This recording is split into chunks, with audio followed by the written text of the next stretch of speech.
नमस्कार दोस्तों, आज आपका फिर से मेरे चैनल पर बहुत बहुत स्वागत है। आपका आभार और आपके प्यार के लिए बहुत धन्यवाद। आप लगातार मुझे इसी तरह से आशीर्वाद देते जाइए। दोस्तों, मैंने आपको मार्केट टाइमिंग के अलावा कुछ ऑर्डर्स के बारे में पहले भी बताया था। उनमें से 2 ऑर्डर्स तो मैं आपको बता चुका था पहले।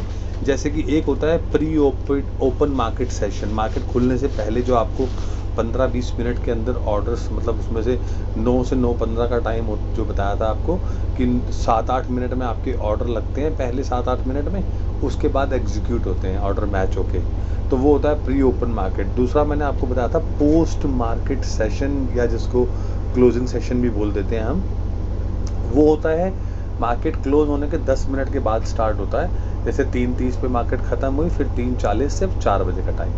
उसमें आप क्या करते हैं, मार्केट रेट पे डिलीवरीज ऑर्डर को लगाते हैं। वो भी आप मार्केट डेप्थ को देख के कि बायर्स अवेलेबल है तो आप सेल का ऑर्डर लगा सकते हैं, सेलर्स अवेलेबल हैं तो आप बाय का ऑर्डर लगा सकते हैं पर डिलीवरीज के लिए, और वो भी मार्केट डेप्थ को देख कर। अगर बायर अवेलेबल ही नहीं है और आप सेलिंग के लिए लगाएंगे तो ऑर्डर एग्जीक्यूट नहीं होगा। ये मैं आपको क्लियर कर चुका हूँ। तीसरा जो टाइप होता है मार्केट आवर्स के अलावा, उसको बोलते हैं हम आफ्टर मार्केट आवर या आफ्टर मार्केट ऑर्डर, शॉर्ट में AMO बोलते हैं। AMO का जो ऑर्डर एग्जीक्यूट होता है ना, उसका टाइम जो है लगभग पोस्ट मार्केट सेशन से ही चालू हो जाता है। जैसे 3:40 पोस्ट मार्केट सेशन का टाइम होता है, तो उसका होता है 3:45। 3:45 से लेकर लगभग सुबह 9 बजे तक, पर एग्जैक्ट 9 बजे नहीं है, क्योंकि BSE और सेंसेक्स के ना टाइमिंग में थोड़ा सा डिफरेंस होता है उनके ओपनिंग मार्केट में। तो NSE पे अगर आप ऑर्डर लगा रहे हैं, जैसे मैंने बताया था मोस्टली शेयर NSE और BSE दोनों पर होते हैं, तो अगर आप कोई ऐसा ऑर्डर लगा रहे हैं जो आप मार्केट के टाइम के बाद लगा रहे हैं या मार्केट खुलने से पहले लगा रहे हैं, तो अगर वो ऑर्डर NSE पे जा रहा है तो आपको 3:45 से 8:57 तक का टाइम मिलता है, और ऐसे ही BSE पे 3:45 से लेकर 8:59 तक का टाइम मिलता है। 2 मिनट का ही टाइमिंग का डिफरेंस, पर बताने के लिए बताया, क्योंकि हम इतने तो लास्ट मिनट वाले बंदे हैं नहीं कि 8:59 भी उठेंगे और लगाएंगे ऑर्डर।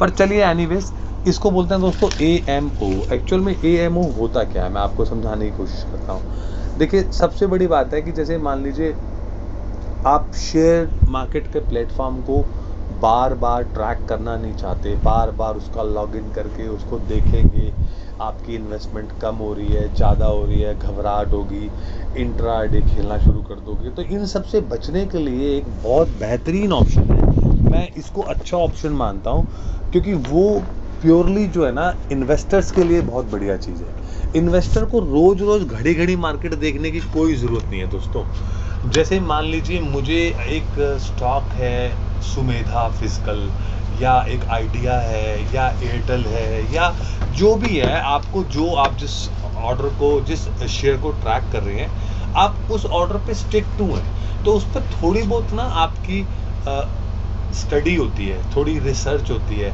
कि आप 2 महीने से, 6 महीने से, साल से, 2 साल से, 4 साल से आप ट्रैक कर रहे हैं। पर आप ट्रैक करते करते करते करते आपको इतना अनुभव हो गया है कि मुझे अब ये लेना है यार स्टॉक। अभी तक तो आप उसको ट्रैक कर रहे थे और अच्छा है, आप पहले ट्रैक कर रहे हैं खरीदने से पहले। जरूरी थोड़ी है हमें प्रॉफिट या लॉस पहले बनाना है, हम पहले लर्निंग लें, बाद में प्रॉफिट लॉस बुक करें, वो ज़्यादा बेहतर होता है। तो क्या होता है इसमें कि आपको all the time you need not to worry, आपको चिंता करने की जरूरत ही नहीं है, ट्रैक करने की जरूरत ही नहीं है, आपको शेयर को देखने की जरूरत ही नहीं है, कोई न्यूज़ आ गई आपको पैनिक करने की जरूरत ही नहीं है, because you are real investor.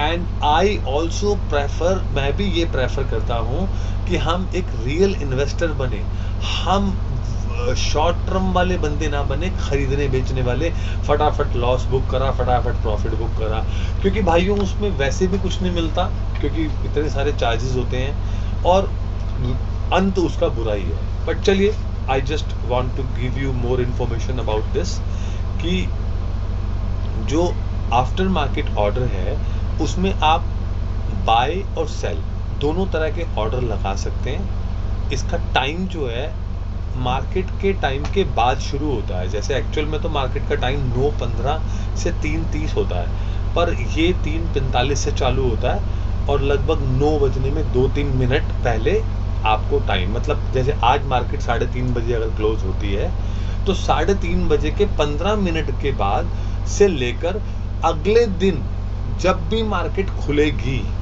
उसके सुबह 9 लगभग 9 बजे तक आप ऑर्डर लगा सकते हैं। तो देखिए कितना बड़ा टाइम है। अब हम अपने काम पे होते हैं, कोई अपने व्यापार में है, कोई अपनी नौकरी में है, कोई अपनी सोशल सर्विस में है। तो आपको इन सब चीज़ों से ना एक अच्छी चीज़ ये मिलेगी कि आपको अपनी जो नॉर्मल लाइफ है उसको बिना हर्ट किए आप ये सब कर सकते हैं। और मैंने बार बार बोल रहा हूँ, अगर आप इन्वेस्टर हैं तो you have the money in your pocket, you are not playing a margin game कि 2 रुपये हैं और 20 रुपये का माल खरीद रहे हैं। ऐसा काम कर ही नहीं रहे जब हम, तो हमारे पास 2 रुपये हैं, 2 रुपये का स्टॉक खरीद रहे हैं, तो इसका मतलब है कि आप मार्जिन नहीं ले रहे, आप कोई लिवरेज नहीं ले रहे। तो ऐसे में टेंशन की कोई बात नहीं होती। अगर आप थोड़ा स्टॉक महंगा भी खरीद लेते हैं और बाद में वो थोड़ा सस्ता हो जाता है, तो दोस्तों जब वो लॉन्ग टाइम इन्वेस्टमेंट है तो उसमें फ़र्क नहीं पड़ता। बस ये होता है कि आपकी स्टडी कितनी अच्छी है। अगर आप कोई ऐसा स्टॉक खरीद लेते हैं जो आज अपने मैक्सिमम पीक पे खड़ा है और वो दोबारा ज़िंदगी में कभी उसके आसपास जाएगा ही नहीं, तो ये आपके लिए बहुत बड़ा लॉस हो सकता है। इसलिए स्टडी ज़रूरी चाहिए। तो मैंने आपको बताया कि आप अगर वीक डेज़ में या वर्किंग डेज़ में, वीक डेज़ में भी कभी कभी हॉलीडे आ जाता है, तो 3:45 से लेकर लगभग 9 बजे तक आप ये काम कर सकते हैं। इसमें अपना ऑर्डर प्लेस कर सकते हैं। और बढ़िया बात यह है कि इसमें आप, ये इक्विटी के लिए बता रहा हूँ, इसमें आप अपना CNC ऑर्डर, CNC मतलब जिसको आप कैश एंड कैरी बोलते हैं, डिलीवरी बोलते हैं, वो ऑर्डर प्लस MIS के ऑर्डर भी लगा सकते हैं। MIS मतलब इंट्राडे। MIS का मैंने आपको पहले भी बताया, हमने इंट्राडे का video, I do not recommend, मैं उसकी सलाह नहीं देता। फिर भी अगर आप इंट्राडे करते हैं तो आप इंट्राडे के ऑर्डर भी लगा सकते हैं आफ्टर मार्केट। मतलब पूरे दिन भर परेशान होने की ज़रूरत नहीं है, क्योंकि परेशान होते जाओगे, बार बार स्क्रीन देखोगे, बार बार मोबाइल देखोगे, बार बार ऐप के रेट ऊपर नीचे देख रहे हो जाते हुए शेयर के, तो प्रॉब्लम रहेगी। MIS ऑर्डर का फुल फॉर्म पता नहीं, MIS का मैंने नहीं बताया, वो इंट्राडे के लिए यूज होता है। इसका मतलब होता है margin intraday square of. Square of मैं आपको समझा चुका हूँ कि जो शेयर बेचा है वो खरीदना पड़ेगा मार्केट क्लोज होने से पहले, जो खरीदा है वो बेचना पड़ेगा। इंट्राडे नॉट डिलीवरी, इंट्राडे जहाँ पे आप लिवरेज लेते हैं। औकात है हमारी 2 रुपये की, हम 10 रुपये के स्टॉक खरीद लेते हैं, क्योंकि हमें कंपनी मार्जिन मनी के ऊपर लिवरेज दे देती है। मतलब हमारे लॉस और प्रॉफिट का आकलन करके कंपनी हमें उस लॉस और प्रॉफिट के ऊपर जो है हमारी लिमिट बढ़ा देती है। और इंट्राडे लिखा हुआ है तो मतलब एक ही दिन में दोनों ट्रांजेक्शन होनी है, खरीद भी और बेच भी। तो दोस्तों अब ये हुआ कि आप इसमें, पहली बात इक्विटी के लिए बता रहा हूँ, इक्विटी में AMO लगा सकते हैं, CNC भी और MIS, या दोनों, जैसे भी आपको समझे। अच्छा, हॉलीडेज और वीकेंड्स के लिए क्या रूल होता है कि आप, कोई 3:45 का टाइम नहीं है यार, जब वो हॉलीडे ही है, जैसे मान लो आज फ्राइडे 3:30 पे मार्केट क्लोज हो रही है, आपको 3:45 से इसका टाइम खुल जाएगा ऑर्डर लगाने का।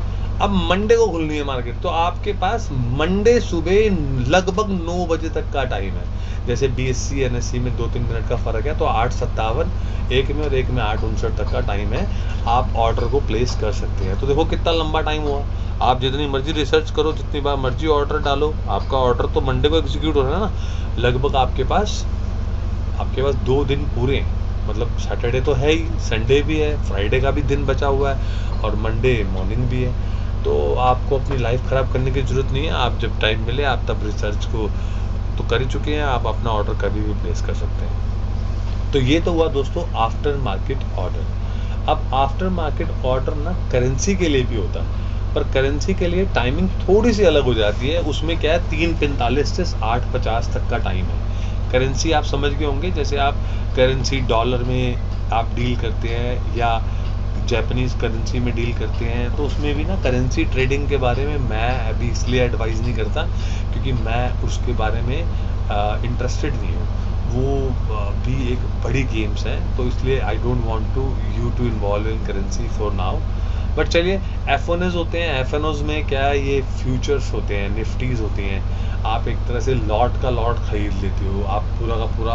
आप ना जैसे किसी बैंक का फ्यूचर खरीद लिया आपने कि भैया मैं पूरे बैंक के फ्यूचर खरीद के, कुछ लॉट्स खरीद के आप उन पे गैसिंग करते हैं कि ये बढ़ेगा या माइनस होगा।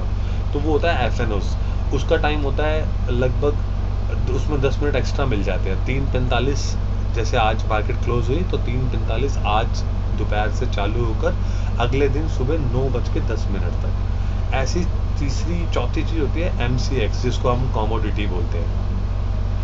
कमोडिटी में ऐसा कोई टाइम नहीं है, उसमें आप any time during the day कर सकते हो। अगर आपका ऑर्डर प्लेस हो गया है मार्केट आवर्स के अंदर भी, तो वो आपको 9 बजे नेक्स्ट डे उसका आपके पास आ जाएगा। ऐसे ही दोस्तों, जो मार्केट प्राइस पे लोग शेयर ले रहे हैं डरते भी हैं, क्योंकि मार्केट प्राइस क्या होता है, जैसे मान लो कोई 9:09.70, ये हम क्यों AMOs में ऑर्डर लगाते हैं। AMOs में ऑर्डर लगाने के लिए थोड़ा सा इसमें रिस्क भी ज़्यादा होता है, पर फिर भी रिस्क भी है तो प्रॉफिट भी है। क्या बताता हूँ आपको कारण। क्या होता है, जैसे मान लो कोई शेयर हमारा 9.70 पे क्लोज हो गया। अब आपने अगर पोस्ट मार्केट सेशन में लगाया तो आप 9.70 पे खरीद लेंगे, है ना, ऑर्डर अगर कोई बायर सेलर होगा तो। या फिर आप प्री ओपन मार्केट में लगाते हैं, मार्केट खुलने से पहले, तो 9.70 पे खड़ा है तो 9.70 का ही आपने बिड लगा दिया, बाय का सेल का, तो आपको एग्जीक्यूशन होने के चांसेस ज़्यादा है, आपको ऑर्डर मिल जाए। पर एक होता है कि आप मार्केट के टाइम से पहले ना तो आप AMO लगा रहे, ना तो आप प्री ओपन मार्केट ऑर्डर लगा रहे हैं, ना आप मार्केट बंद होने के 10 मिनट बाद ऑर्डर लगा रहे हैं। आप लगा रहे हैं इस टाइम से बाहर जाकर, मतलब आपके पास रात भी है, सुबह भी है, आप उस टाइम में ऑर्डर लगा रहे हैं। तो उस टाइम में ऑर्डर लगाने पे क्या होता है, मार्केट जब भी खुलती है, 9.70 का शेयर क्लोज हुआ तो 9.70 पे नहीं खुलेगी मार्केट, क्योंकि आपको उन्होंने पोस्ट मार्केट ऑप्शन भी दे दिया, उसके बाद उन्होंने आपको प्री मार्केट ओपन भी दे दिया। तो प्री मार्केट में मैंने बताया ना, लोग ऑर्डर लगा देते हैं अपने 10-15 मिनट के अंदर जो होता है। उसके बाद जब मार्केट खुलती है ना, तो वो प्लस भी खुल सकती है, जिसको हम गैप अप बोलते हैं, और मार्केट नीचे भी खुल सकती है, जिसको हम गैप डाउन बोलते हैं। तो ये गैप अप और गैप डाउन में अगर आप मार्केट ऑर्डर लगा देते हो AMO में, तो आपको मार्केट ऑर्डर पे शेयर मिलेगा ना। 9.70 वाला शेयर जाके पता लगा 9.30 पे धड़ाम करके गिरा खुलते ही मार्केट, क्योंकि प्री मार्केट ऑर्डर में जो भी हुआ उस वजह से 9.30 आ गया। तो जो अपना शेयर बेचने पे लगा रहा होगा वो मर जाएगा, 40 पैसे का नुकसान उसको पर शेयर होगा। तो इसलिए गैप अप और गैप डाउन का रिस्क इसमें होता है। इसका ओपनिंग प्राइस या मार्केट प्राइस जो है वो ऑर्डर एग्जीक्यूट होने पे जो भी प्राइस होगा वो मिलेगा। हाँ, पर इसमें आप लिमिट ऑर्डर लगा सकते हैं। लिमिट ऑर्डर इसमें बहुत बेहतरीन चीज़ है। आप जिस रेट पे खरीदना चाहते हैं, मान लीजिए एक शेयर 9.70 पे क्लोज हुआ था, अब उसकी पोस्ट मार्केट में तो रेट चलो कुछ डिफर होता नहीं है, पर जब उसकी प्री ओपनिंग मार्केट में लोगों ने ऑर्डर लगाए, खरीदे, बेचे, उसकी वजह से डिफरेंस आएगा मार्केट में। तो जो डिफरेंस आएगा, आप उस डिफरेंस पे नहीं जाना चाहते कि भैया मैं उस रेट पे नहीं खरीदूंगा। मान लीजिए 9.70 का शेयर 10.30 पे खुल गया, तो 10.30 पे नहीं खरीदूंगा मैं, तो आप चाहते हैं 9.70 पे स्टिक रहना चाहते हैं, तो आप लिमिट ऑर्डर लगाइए। लिमिट ऑर्डर में क्या, आप अपनी लिमिट सेट कर सकते हैं कि मैं इस शेयर को जो 9.70 पे था 9.50 पे खरीदूंगा, या 9.80 पे खरीदूंगा, या 9.70 पे खरीदूंगा, मार्केट प्राइस पे नहीं खरीदूंगा। तो उसमें क्या है, आपको गैप अप और गैप डाउन का रिस्क नहीं उठाना पड़ेगा। और वैलिडिटी में जब आप जाते हैं ना, इसमें 2 ऑप्शन एडवांस में होते हैं। तो लिमिट में क्या है, आप ऑर्डर लगाते हैं, लिमिट में आपने लिमिट सेट कर दी, और आप डिलीवरी ले रहे हैं या इंट्रा डे ले रहे हैं, वो आप उसमें चूज़ कर सकते हैं। उसके अलावा वैलिडिटी होती है कि आप इस पूरे वैरायटी होती है। वैरायटी में आपको क्लिक करना पड़ेगा कि आप कौन सा ऑर्डर ले रहे हैं। ये AMO ऑर्डर पे क्लिक करना है, मतलब आफ्टर मार्केट ऑर्डर, यही, और अपना प्राइस डाल देना। वैलिडिटी में क्या है कि आप ये ऑर्डर सिर्फ एक दिन के लिए लगा रहे हैं या लंबे समय के लिए लगा रहे हैं। एक ऑप्शन GTT होता है, उसके बारे में बाद में बताएंगे। अभी फ़िलहाल आप इस पर डे पे सिलेक्ट कीजिए कि ये ऑर्डर आप एक दिन के लिए लगा रहे हैं। उसके अलावा और कुछ खास इसमें है नहीं बताने के लिए। तो मेरे हिसाब से ये AMO वाला कॉन्सेप्ट अब आपको क्लियर हो जाना चाहिए। बाकी इसका एक प्रैक्टिकल वीडियो लाऊंगा, ज़्यादा क्लियर हो जाएगा उससे। तो ठीक है दोस्तों, मिलते हैं अगले वीडियो में। तब तक के लिए आपका बहुत बहुत शुक्रिया, और इसी तरह से अपना प्यार और आभार देते जाइए। थैंक यू दोस्तों, बाय बाय।